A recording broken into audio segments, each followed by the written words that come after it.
enter we other side. I go fit tell you what if it's up if you know great share. Welcome to Fire Service Calling, right?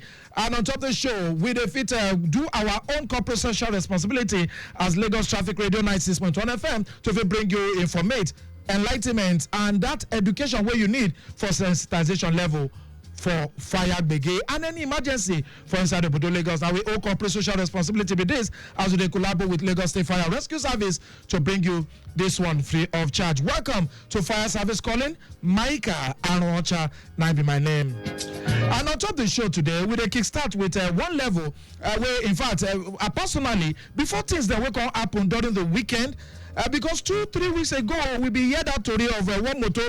In fact, now so they finish Fire Service Calling, I still talk about say the motor be catch fire for Long Bridge, right? And what just happened on a Monday afternoon? Everything just happened, and then over this weekend again, we be see one of the own artists for Nigeria here, Dari at Alade, and a family will be lose their Range Rover to fire on top of Milan Bridge. Like play. You know, that was on Friday, now it be happen. And by 4 p.m., the car be catch fire for Tottenham Bridge. And before people then go even past 1-2 hours later, it don't burn down to ashes.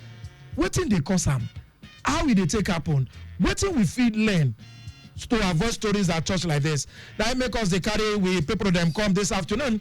Chief Fire Officer Olusegun Ogunsanwo in there with Lagos State Fire Rescue Service and the carry us enter classroom on top how to use with fire extinguisher, because we be actually see people using it, and at the end of the day the car still be burned down and people begin talk say that means they work. Ogami, they work or they work. Good afternoon and welcome to the show. Yeah, good morning, sir. Because you're always in the morning. Yeah, for officers as a lot. Yeah, first of all, I bring greetings for you as my madam, Mrs. Adesheye, Margaret Adesheye, Director of Fire Service. She make a greet all the Muslims brothers where they celebrate their Salah today, and yet since 2 days ago up to today. Say make them they do a small so that fire begin to go fee happen though. Okay. So that one number one. Then number two, as we dey talk that's why we bring and come to their notice. Because nobody say fire extinguishers do they work. It they work, but it depends on how you want use them. Because some people they buy them, then get them, but they don't know how to use them. You see the video of this matter where they talk? Yeah, I see them. The Third Milan Bridge, yes. Friday, where be catch fire. What thing be the, because for me, seeing that video, I no see them to just see say fire burn. I be they see them to look what I don't teach us on top of the show, whether they use that fire extinguisher really the right way. You see, what did they happen be say, we don't talk say, if fire begin happen, no panic. Because if you panic, that one they carry problem put for your body. But it's normal for me to panic now. My investment. That's why if you undergo this training from time to time, okay, you go know say you know suppose they panic. You see, if you go they panic, if you know they undergo this training from time to time. Okay. That's why we talk and say every 6 months, make people they practice them. On how to use a fire extinguisher. Okay, so that time no go to go. We get one live fire extinguisher for studio this afternoon, and it will help you if you feel just wrong. Go with X handle that for X now Lagos Traffic 96.1. We stream this show live for Facebook now Lagos Traffic Radio 96.1 FM, and for YouTube Traffic Radio 96.1, so that you go feel learn how to take use your fire extinguisher well. Before we go on this touchlight how to use this fire extinguisher, it get one fire will happen on Saturday. Yes, I don't know whether you guys see. Okay, which one? That will happen for Abule Taylor. Okay. For Abulegba, that's after Abulegba. Yeah. Where then they recycle this plastics. Okay. Waste plastics. Okay. For another finished product. Okay. So that fire did too much, and the reasons why I need to talk about that thing, we say those people they do that thing, then plenty for Lagos, but all those things they're supposed to put in place. Some of them, it may they say we don't inspect them, we come out our eyes there. You understand? They'll go back. They'll go back to what you will not expect, but then they do. Okay. And that was exactly waiting make that fire way happen for that place. Okay. Burn very well. We say many things this damage. So what I just want to touch light, we say waiting there, those people feel do so that all those things fire begin to happen again. You understand me? Like the way they take store those plastic where they go take from outside. they dey okay like that. Make them try, make them they demarcate them. At least if you carry your product, those plastic for like 2 meters, you go give another space. You understand me? If you give that space, then nothing go dey there. So that if fire begin go catch that one, you don't go feel comot go the other side. You understand me? So you go try as much as possible, make them they demarcate them. You understand me? So that if fire begin happen from this one, you don't go feel catch the other one.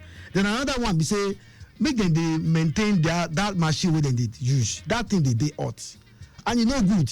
If that thing they hot is if it catch fire anytime. You understand me? So if they maintain that from time to time, you go see say that fire begin was supposed to happen, you know go feel happen like that again. Then good housekeeping. Anywhere where you see dirty things, oil, fuel, no they put them for that place because that thing they help fire, make fire burn very fast. And another one be say, make sure say you train all your staffs on how to use fire extinguishers. Then you can't get what they call water fire hydrant, so that if fire happen again, before firemen come, you yourself you don't carry those things, use them and you don't quench the fire. So I just torchlight all those things. And apart from that one, you go make sure you get that line, that hotline 767 or 112, or you call that Lagos State Fire Service direct line 08033235891. So all those ones go help you if fire begin happen. So more will torchlight that how we fit use that fire extinguishers now. Now I don't know. We don't see this kind of fire extinguisher. This is called 2 kg, 2.5 kg dry chemical powder. We get that in different categories. We get 6 kg, we get 9 kg DCP, we get 25 kg DCP, we get 50 kg. Those ones where they on top of trolley. We get 75 kg too. So we get them in different categories. You understand me? Mm-hmm. But the use are the same. If you don't know how to use this one, you go know how to use others too. Now, those vehicles where they burn for, where I say they burn every time, we know say with the good fire, we be say they burn, but we know they happy as we they go there, because most of the times is either they get that fire extinguishers, they no service them, because at times that thing will still there for green. I don't know if we can be saying this now. Okay. This yellow social media unit help me if na fit they zoom in as they take be Okweshodun Ken in there today. Okay, so the arrow is supposed to be middle, right? Yeah, for that green sign, there is one green sign here. Okay. That's where that yellow arrow supposed to be. But at times you go see some people they go see the thing there and they will think say go walk when they're supposed to go service am. So you know go walk at times. The powder wey dey inside fit don cake. You go don gum. You go don like a cake. Cake. That is not supposed to cake at all. You go don bake. Yes, bake something like that. And this thing go see dey way dem think say e go work, but e no go work because that powder wey dey there don cake. If you press am, e no go fit pass through these small holes. You understand me? So people if dem say like that, say that thing dey green sign, dem go talk say the thing still dey work, but e no go work when fire begin happen. So we dey encounter those things. So now if you wan use am, e dey very easy to use. But if you dey for how many years e suppose dey for before I go think say I wan service my fire? If you wan service your fire extinguishers, you need to tell the professionals after 6 months make dem come inspect am. Wow. Yes. If you no be after 6 months o.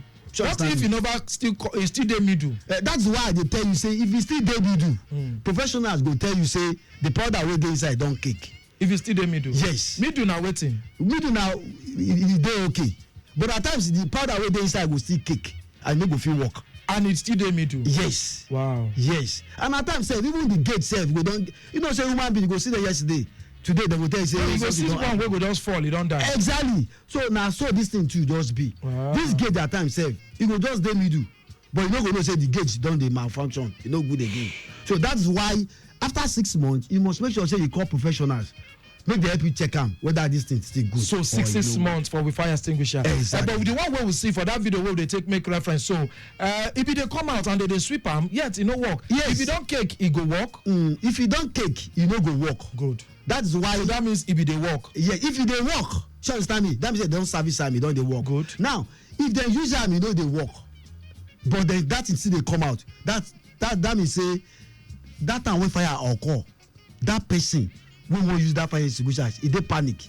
You no use am well? No, number one, maybe the person dey panic. That's number one. Fire begin happen. You no know how thing go do. Then the second one be say you no use am well. because this hose, this thing where they call hose now. Help us so that those where they watch. Okay, this mouth. So. This mouth. You must point time to where you have the fire. That is from the base of the fire. Yeah. If you no point time there, you just press am for the up. For up, you no go work. The fire go see the burn. That's why you see people bringing fire extinguishers. Which type is this one? This one na dry chemical powder. Where they call elubo? Where they like elubo? Exactly. They know they use them for kitchen. They know they use them for kitchen. Because you know go chop the food again. Exactly. The food stuff they there. Exactly. Okay. But for outside, in the outdoor, when we say na vehicle burn, you fit use them. And e go dey very very effective. So I don dey tell you now wetin dey make this thing no dey effective. If you no point am to the right directions, e no go dey effective. So na me go carry and na me still point am. Yes, before you press am. I go still tell you how they go do am. Okay, because of time though. Another one be say at times if fire agbege don get out of hand, if you use am, e no go work. That's why they call this thing portable fire extinguishers. Portable. How I go take know if you don get out of hand? If the fire don dey too much. Okay. Just call on fire service. But your life dey very important. I sure say that day they go don call una. Before una go reach na motor. Wait wetin I dey try talk be say don't endanger your life. You understand me? Because say you wan quench am, because this thing na portable, no be say na big thing. E no big to fit quench am. If the fire, it is used for fire when e dey very small. When the fire don dey big, you cannot use it and it will work the way you want it. Okay. Unless you use as much as possible. But people go come gather they do yet e no go work. Na because say the fire don get out of hand, e don dey too much. I fit pour water and detergent. Where you go see that on top of Dublin Bridge? Where will you get water? So that's why you must be trained from time to time. You must learn how to use this thing. Okay, so now quickly give them the formula. You see that pass, the word pass. PASS. Exactly. That PASS, they very very important. Just the make time ring for your mind every time when you want to use them. Now the first thing we say, you pull the pin. Before you can pull this pin, you must first of all cut these things. For those where they watch, you can see what they try to do for studio here. Yes. Okay. You cut this. Look at the way I cut it. Yeah. There is fire begin down. Yeah. You just cut it immediately. Bam. Oh, easy like that. It dey easy. That's why I carry as much as possible this thing come. Yeah. So immediately come out this is pull the. Before you can pull the pin, you must cut these things. Okay. That's you pull the pin. Okay, that's the first P. Yes. That's the first pick. I see. I don't want to remove it totally. Yeah, no remove them. So that it will not trigger. No, even spray me. So the second one we say you aim the bottom of the fire. That's the base of the fire. A for the PASS. Yes, for the PASS. Pull the pin. Pull the pin. That's the first pin that I pull here. Yeah. The next one we say aim the base of the fire. Where the fire from the show go. Let's say this is the fire, please. You carry this thing, put for that place where that fire come. Okay. You see. If you no near the fire too much like that, you can't dey press am. You no go where the fire dey go. You understand me? So that is the A. P. You remove pull the pin. The A is you aim the base of the fire. Then the next one be say you squeeze this lever. Like say I wan shoot gun. Exactly. You know say some people sef if dem see fire gbege fear sef don catch dem, dem no go fit comot this thing. Yeah. You just dey press am. And e no go work. I dey see am well. Even people wey they don train before, then they do that mistake. Okay. Because they know they do that training every time. So understand me, so that I go dey your mind. So the next one we say you aim the base of the fire, you squeeze. That is the first X because it's PASS. So the last S. You squeeze the lever. Then the last one. If the fire don't move from here to there, maybe don't spread a little. Then you go sweep your hand like this. Okay, that's the last S. That's the last X, and the fire will go up. But if now one point today, I don't need to sweep. You don't need to sweep. I'll just fire that base. They go base of the fire, and the fire will go off. So why people know they fit use this thing? Well, you don't talk about panic. You don't talk about fire extinguisher. We don't kick. Yes. So 6 months we need to the service with fire extinguisher. Exactly. Where we need to carry and go. The boys so they sell them for road or to come on our head office. That's why I say you must. I know I think I mentioned. There are some people that are professionals too. Where we say they collect certificate from fire service. Good. Then certify them say go there. They certify them you dey okay say you wan do this thing for us because you no fit capture everywhere. Yes, true. So we get some wey be say fire service something million Lagosians. But if you no fit do there, if you no fit go there, just come fire service. They will tell you whether this one dey you don dey free of charge. Okay. Free of charge. I can't tell you it's free of charge if you go to professionals. So. No. As in, if I just come on our head office, they back of shop. We only tell you that this thing cannot function again. That you should go and meet some of our people who say we don't certify, make them do am for one them. question dey enter from Okpe from Shogunla. It's a nice exhibition wey una dey do on traffic radio to help us on fire awareness and wetin to do, but abeg all those fire extinguishers wey dem don waste for that third mainland bridge wey come dey for ground, I fit carry am come una office make una refill am, how much I go pay? So I dey talk about the one wey don cake, una go fit refill, and how much? Then this one, in dey talk of used one, because I know say that they talk say it can be refilled. Talk to us. If they don't use them, they fit still put the powder back inside, make sure say the thing they work. Wow.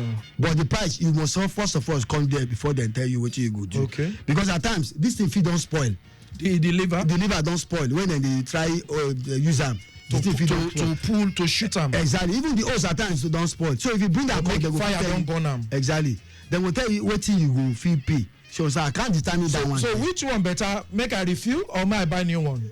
Which no one will no good. If you get money, you buy another one. If you don't get money, refill them, and it's still okay for you. Dolapo dey connect with us here. He say Barika the Jimo. Okay, no, na Salah IV. Now today na Monday na. He say well done, fire service calling. This one we now they talk about. So where person fit see original fire extinguisher buy, because as oga dey take talk, that means e get somewhere you go buy wey don already be caked fire extinguisher. Yes or yes? That is why I continue mentioning. E get some people who say fire service don certify already, say make dem dey sell am. So anywhere wey wan go buy am for road? Not those boys for road. We no buy from them. I can't say you cannot buy from them, but not those. You get some people who say fire service don certify them, then get certificate. Okay. So anywhere where you get, go. Just ask them, say, are you certified by Lagos State Fire Service? You go say yes now.